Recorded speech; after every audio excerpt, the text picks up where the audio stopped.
நீங்கள் இணைந்திருப்பது ஜெஃப்னா படியனின் இரவு நேர பிரதான செய்திகளுடன். முதலில் தலைப்புச் செய்திகள்.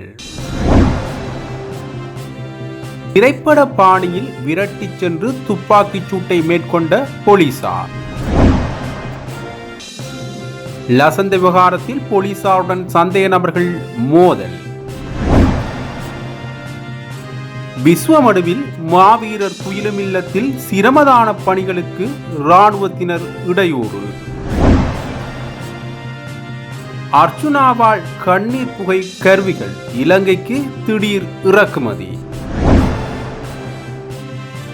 ஜாலில் செவ்வந்தி தங்கிய வீட்டில் விடுதலை புலிகளின் ஆயுதங்கள்.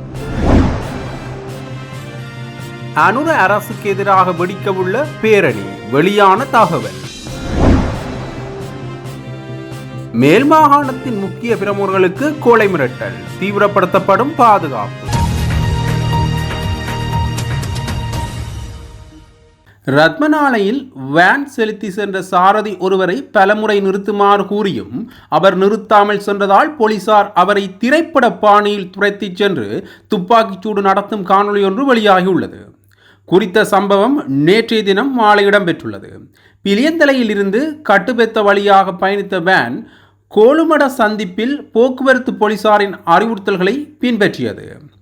இதனையடுத்து வேனை துரத்திச் சென்ற போலீசார் பெலக்கட சந்திக்கு அருகில் அதன் முன் மற்றும் பின்புற டயர்களில் துப்பாக்கிச்சூடு நடத்தி அதனை தடுக்க முயன்றனர்.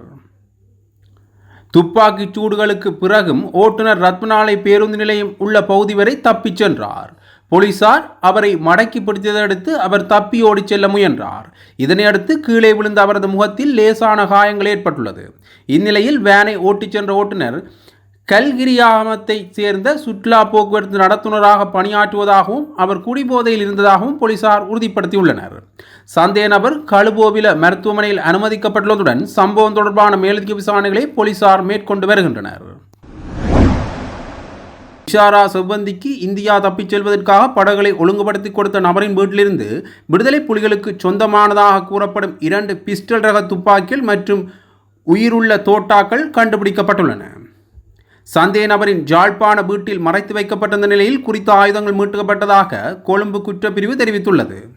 அதன்போது சந்தேக நபரிடமிருந்து 2 வெளிநாட்டு தயாரிப்பு கைத்துப்பாக்கிகள், 2 மேகசின் மற்றும் 7 9 mm நேரடி தோட்டாக்கள் மீட்கப்பட்டுள்ளன.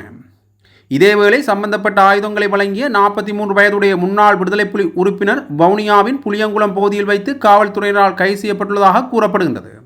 இந்த நிலையில் இஷாரா செவ்வந்தி நாடு கடத்திய சம்பவம் தொடர்பாக இதுவரை 10 பேர் காவல்துறையினரால் கைது செய்யப்பட்டுள்ளமை குறிப்பிடத்தக்கது. தேசிய மக்கள் சக்தி அரசாங்கத்துக்கு எதிரான கூட்டு எதிர்க்கட்சியின் பேரணி அடுத்த மாதம் நடைபெறவுள்ளதாக தகவல்கள் வெளியாகியுள்ளது. குறித்த பேரணி நவம்பர் 21 நுகைகொடையில் பிற்பகல் 2 மணியளவில் நடைபெறவுள்ளதாக குறிப்பிடப்படுகின்றது. ஐக்கிய தேசிய கட்சி, ஐக்கிய மக்கள் சக்தி, ஸ்ரீலங்கா பொதுஜன பெரமுன, ஸ்ரீலங்கா சுதந்திர கட்சி, பொதுஜன ஐக்கிய முன்னணி உள்ளிட்ட எதிர்க்கட்சியை பிரதிநிதித்துவப்படுத்தும் 30க்கும் மேற்பட்ட அரசியல் கட்சிகள் அந்த பேரணியில் இணைய உள்ளதாகவும் கூறப்படுகின்றது.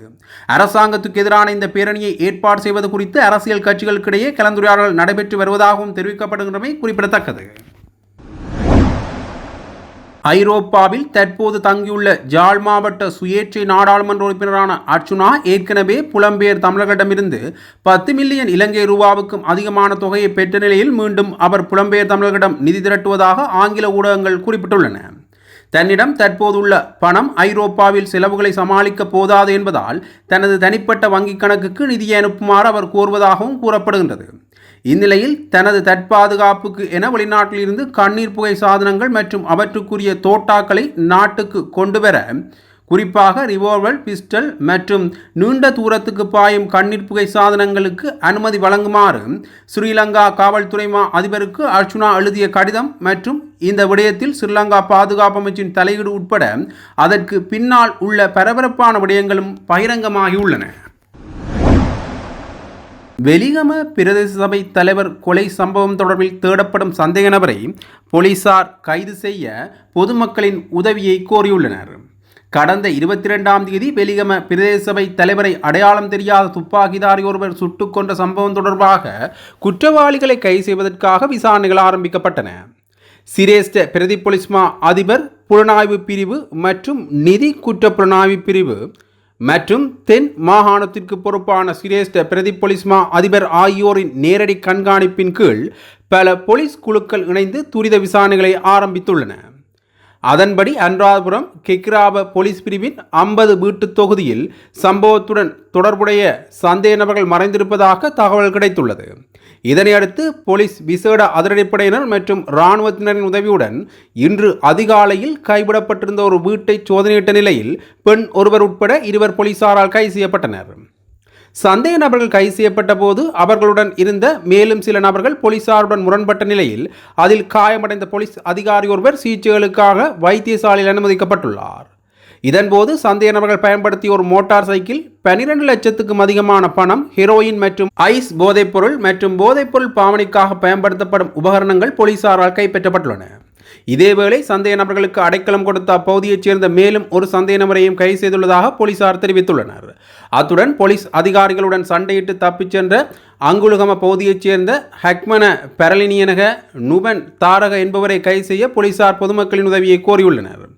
இந்த சந்தேக நபர் சுமார் 5 அடி 6 அங்குலம் உயரமானவர் மற்றும் வலது கையின் மேல் பகுதியில் ஆங்கிலத்தில் அனுராட என்று இடது கையில் பச்சை குத்தியுள்ளார்.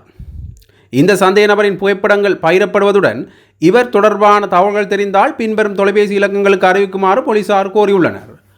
போலீஸ்மா அதிபருக்கு தெரிவிக்க வாட்ஸ்அப் ஊடாக 07595988888 நிதி குற்றப்புலனாய்வு பிரிவுக்கு அறிவிக்க 0113333816 அல்லது 0718592087.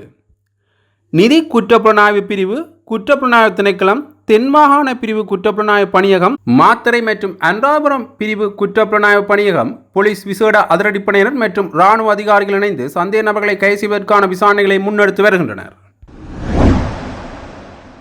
மேல் மாகாணத்தின் முக்கிய பிரமுகர்கள் உட்பட 25 பேருக்கு ஒழுங்கமைக்கப்பட்ட குற்றவாளிகளால் கொலை மிரட்டல்கள் விடுக்கப்பட்டுள்ளதாக தகவல்கள் வெளியாகியுள்ளன. அதன்படி காவல்துறை மா அதிபரின் அறிக்கையில் குறித்த விடயம் தெரிவிக்கப்பட்டுள்ளது. அத்துடன் காவல்துறை மா அதிபரின் குறித்த அறிக்கையை தொடர்பட்ட அதிகாரிகளுக்கு ஏற்கனவே அனுப்பியுள்ளதாகவும் கூறப்படுகின்றது. இந்த நிலையில் அவர்களின் பாதுகாப்புக்கு தேவையான நடவடிக்கைகளை திட்டமிடுவதற்காக இந்த அறிக்கை அனுப்பப்பட்டுள்ளதாகவும் தெரிவிக்கப்பட்டுள்ளது. இதேவேளை குறித்த 25 பேரினுள் பெரும்பாலானவர்களின் பாதுகாப்பு தொடர்பில் தொடர்பட்ட அதிகாரிகள் பாதுகாப்பு நடவடிக்கைகளை மேற்கொண்டுள்ளதாகவும் கூறப்படுகின்றது. அண்மையில் வெலிகம பிரதேச சபை தலைவர் லசந்த விக்ரமசேகர அடையாளம் தெரியாத நபர்களால் சுட்டுக் கொலை செய்யப்பட்டிருந்தார். இந்த நிலையில் அவர் உயிரிழப்பதற்கு முன்னர் தனது உயிருக்கு அச்சுறுத்தல்கள் இருப்பதாக காவல்துறையில் முறைப்பாடு வழங்கியிருந்தமை குறிப்பிடத்தக்கது. விசுவமடு தேராவில் மாவீரர் துயிலும் இல்லத்தில் இவ்வாண்டு மாவீரர் நாள் நிகழ்வுகளை அனுஷ்டிப்பதற்காக இன்று சிரமதான பணிகள் ஆரம்பித்து வைக்கப்பட்டுள்ளன. அதன்படி இன்று காலை மாவீரர்களுக்கு அஞ்சலி செலுத்தப்பட்டு சிரமதான பணிகள் ஆரம்பித்து வைக்கப்பட்டதைத் தொடர்ந்து மாவீரர் துயிலும் இல்லத்தின் முன் பகுதிக்கான வேலி அமைக்கும் பணிகள் ஆரம்பித்து இடம்பெற்று வருகின்றன. தேராவில் மாவீரர் துயிலும் இல்ல வளாகம் இராணுவத்தினரின் ஆக்கிரமிப்புக்குள் காணப்படுகின்ற நிலைமையில் துயிலும் இல்லத்தில் ஒரு சிறிய பகுதியிலேயே குறித்த நினைவேந்தல் நிகழ்வுகள் வருடந்தோறும் முன்னெடுக்கப்பட்டு வருகின்றன. அந்த வகையிலே குறித்த வளாகத்தின் முன் பகுதிக்கான வேலியமைக்கும் பணிகள் இன்று முன்னெடுக்கப்பட்ட வேளையில் குறித்த இடத்தில் இராணுவத்தினர் வருகை தந்து தமது முகாமுக்கு அருகில் உள்ள பகுதியில் வேலி கம்பங்களை அமைக்க வேண்டாம் என இடையூறு வழங்கியுள்ளனர். எனினும் குறித்த பகுதிக்கான வேலியமைப்பு பணிகள் நிர்வாகத்தினால் முன்னெடுக்கப்பட்டு வருகின்றன. இதேவேளை ஊடகங்களுக்கு கருத்து தெரிவித்த நிர்வாகத்தினர் இவ்வாண்டு மாவீரர் நாள் நினைவேந்தல் நிகழ்வுகள் மிகவும் சிறப்பாக இடம்பெறுவதற்கான சிரமதான பணிகள் இன்று ஆரம்பிக்கப்பட்டுள்ள நிலையில் ஏனைய ஏற்பாடுகளும் இடம்பெறவுள்ளன. மாவீரர்களின் பெற்றோர் உறவுகள் வருகை தந்து தொடர்ந்தும் இடம்பெறும் பணிகளில் ஒத்துழைப்பு வழங்க வேண்டும். மேலும் துயிலும் இல்லத்தில் மிக நெருக்கடிக்குள்ளேயே மாவீரர் நாளை அனுஷ்டித்து வருவதாகவும் இந்த அரசாங்கமாவது இந்த மாவீரர் துயிலும் இல்ல காணியை முழுமையாக விடுவித்து தர வேண்டும் என்ற கோரிக்கையையும் முன்வைத்துள்ளனர். அனைவருக்கும் வணக்கம். நாங்கள் தேராவில் மாவீரர் துயிலும் இல்லத்தினுடைய பணிக்குழு எங்களுடைய 2025ஆம் ஆண்டு தேசிய மாவீரர் நாள் நிகழ்வுடைய முதற்கட்ட நிகழ்வாக இப்பொழுது நாங்கள் இந்த சிரமமான வேலைகளை ஆரம்பித்திருக்கிறோம். தொடர்ச்சியாக நவம்பர் 27 வரை எங்களுடைய வேலை திட்டங்கள் இங்கே மிக நேர்த்தியான முறையிலே எங்களுடைய பணிக்குழு செய்து கொண்டிருக்கும். இந்த நிகழ்வுகளுக்காக எங்களுடைய மாவீரருடைய பெற்றோர்கள், உறுப்பினர்கள், பொதுமக்கள் அனைவரும் வந்து எங்களுக்கு பங்களிப்பு செய்யுமாறு கேட்டுக்கொள்கிறோம். தொடர்ந்தும் நாங்கள் இந்த நிகழ்வுகளை எடுத்துச் செல்வதற்காக எங்களுக்கு நிதிகள் தேவைப்படுகின்றன.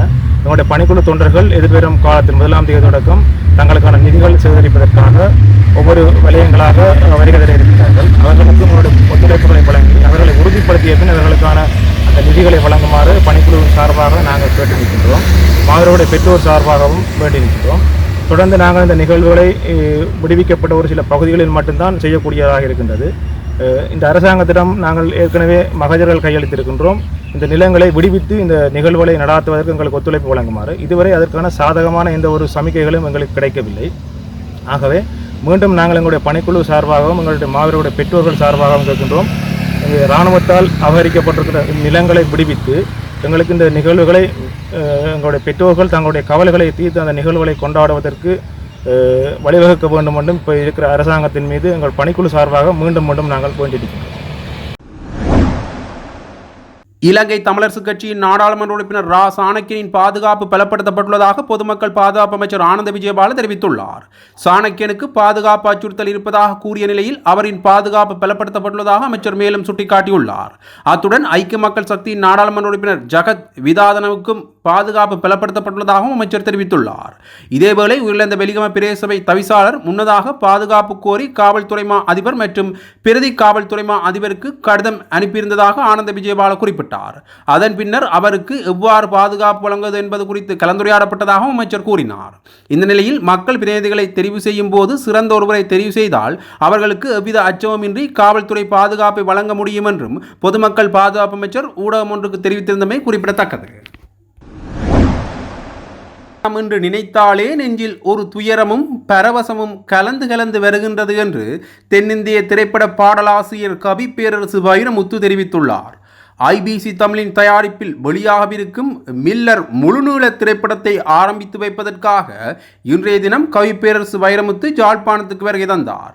இதன்போது ஊடகவியலாளரிடம் கருத்து தெரிவித்த வைரமுத்து, யாழ்ப்பாணம் என்றால் பரவசமும் துயரமும் கலந்து வருகின்றது. இதனை என்னால் உணர முடிகின்றது. என் சொற்கள் கூட வழக்கமான சொற்களாக வெளிவர தயங்குகின்றன. இதனை சொல்ல முடியாது, உணரத்தான் முடியும். இந்த துயரத்தையும் பரவசத்தையும் சொற்களில், பாடல்களில், திரைப்பட வசனங்களில் உணர்த்துவதற்கு வாய்ப்பு வந்தால் இன்னும் சிறப்பாக இருக்கும் என குறிப்பிட்டுள்ளார். படம் தயாரிக்கிறார், மில்லர் என்ற தலைப்பு வைத்திருக்கிறார். அந்த படத்தின் தொடக்க விழாவுக்கு நான் வந்திருக்கிறேன். கலையும் மொழியும் வளரக்கூடிய சூழல் யாழ்ப்பாணத்தில் இருப்பதாக நாங்கள் நம்புகிறோம். ஒரு அனுபவம் மிக்க இனமாக தமிழ் இனம் மேலோங்கி நிற்கிறது. அந்த அனுபவங்கள் படமாகும் என்று நம்புகிறேன்.